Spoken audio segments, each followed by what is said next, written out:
¿Crees que tus medallas te dan permiso para ignorar una orden directa? La voz de la jueza Cassidy cortó el silencio del tribunal como una cuchilla afilada.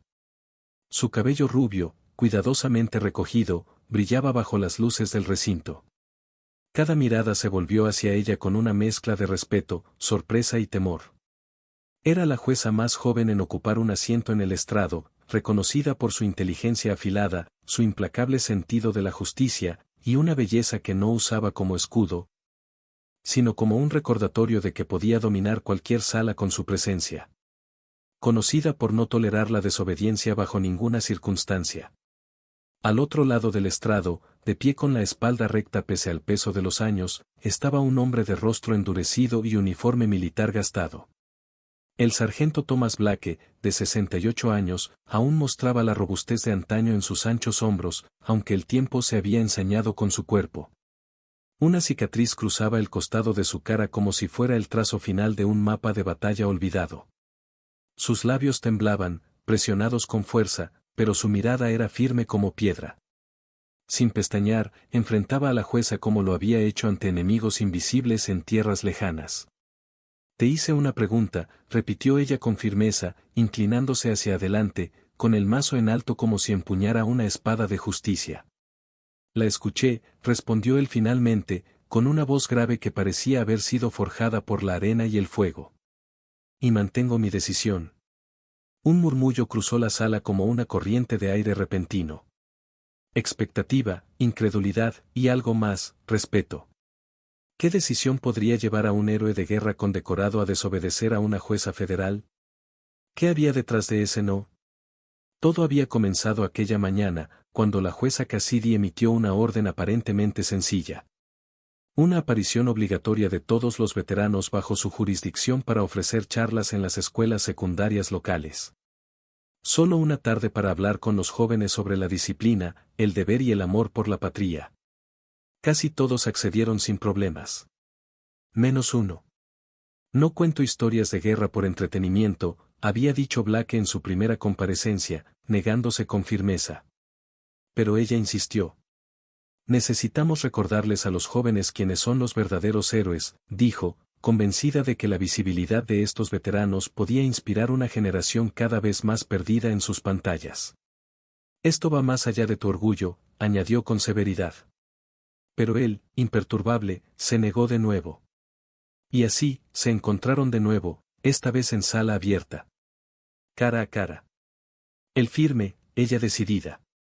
La jueza Cassidy, frustrada pero aún en control, continuó su línea de cuestionamiento.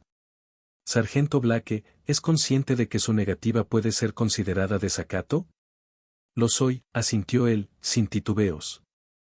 ¿Está dispuesto a pasar días, tal vez semanas en la cárcel por negarse a hablar con unos estudiantes? Él inhaló profundamente.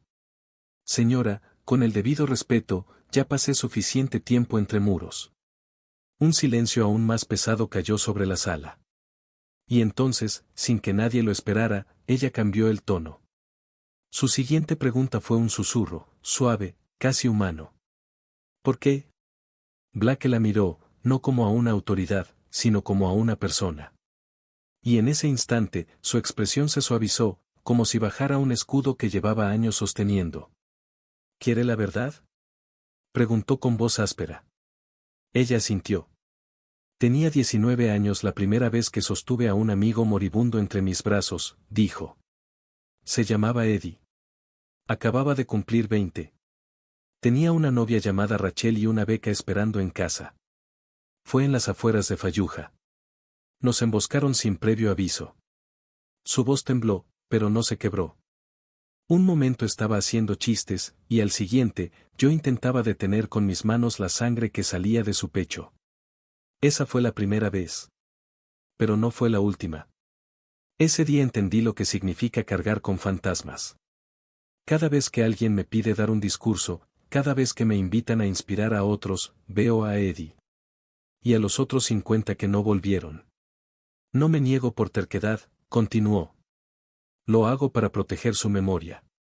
Para evitar que se conviertan en frases de motivación, en aplausos vacíos. No eran una lección.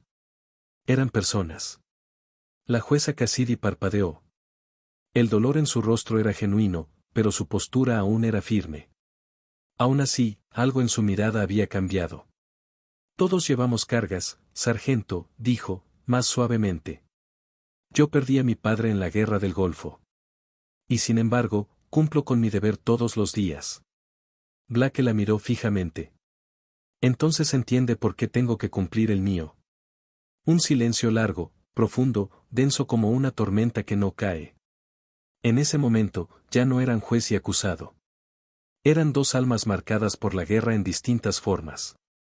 Y entonces, algo inesperado ocurrió. Cassidy bajó del estrado. Caminó con paso lento pero firme hacia el centro de la sala, hasta quedar frente a Blake. No como jueza. No como autoridad. Solo como hija. Mi padre nunca volvió a casa, dijo. Pero solía imaginar que lo haría. Y cuando lo imaginaba, veía a un hombre como usted. Su voz se quebró, pero siguió hablando. Esta orden no fue pensada como un castigo. Fue una forma de honrar a quienes sí volvieron. Porque demasiados, como mi papá, no lo hicieron. Pensé que hacía lo correcto. Los ojos de Blake brillaban. Una emoción silenciosa se apoderó de la sala. Cassidy extendió su mano. No soy su jueza ahora. Solo soy alguien que le pide algo. No una historia. No un discurso. Solo su presencia.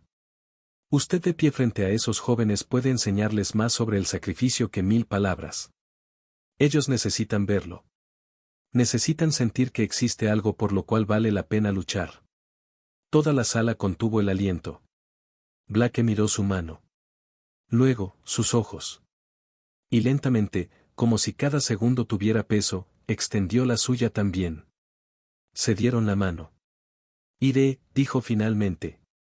Pero no hablaré. Solo estaré de pie. Eso basta, susurró ella. El alguacil se secó una lágrima. Una reportera dejó caer su bolígrafo. El público, que había venido listo para juzgar, se puso de pie.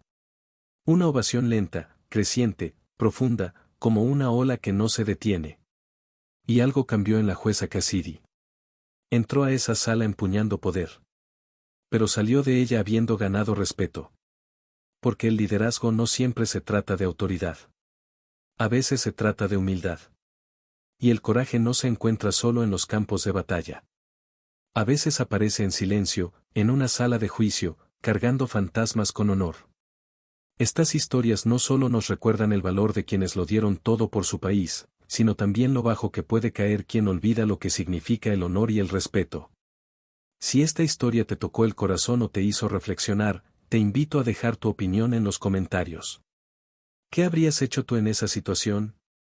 ¿Crees que aún queda respeto por nuestros veteranos en la sociedad actual? Tu participación mantiene viva la memoria de quienes sirvieron con dignidad. Y si este video te pareció importante o inspirador, no dudes en compartirlo. Tal vez alguien más necesita recordar que la gratitud no debería tener fecha de caducidad.